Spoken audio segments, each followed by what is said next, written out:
In the next update, the Supreme Court has decided not to impose a sentence on a man convicted under the Protection of Children from Sexual Offences Act after taking into account the unique circumstances of this case. The court noted that while the act was legally an offense, the victim did not perceive it as a crime and had instead suffered more due to the legal and social aftermath of the case. A bench comprising Justice Abhay S. Oak and Ujjal Bhuya exercised its powers under Article 142 of the Constitution, which allows the court to do complete justice in exceptional cases. The court observed that the victim, now an adult, is married to the convict and resides with him and their child. She expressed emotional attachment to her family and did not wish for the man to be punished. The court stated that the real trauma was caused not by the incident, but by the consequences that followed, including interactions with the police, the legal process, and societal judgment. The bench commented that the case highlights gaps in the legal system where the victim was denied an informed choice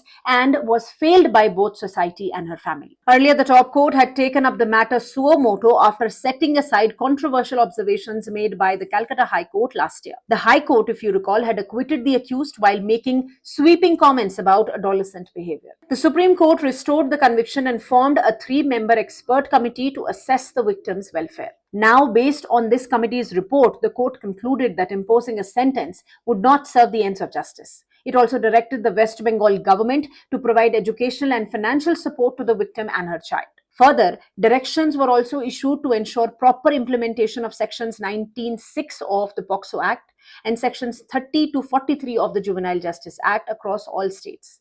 These, let me tell you, relate to ensuring the care, protection, and rehabilitation of child victims after a sexual offense is reported, including timely support services under the POCSO Act and long-term welfare measures under the Juvenile Justice Act.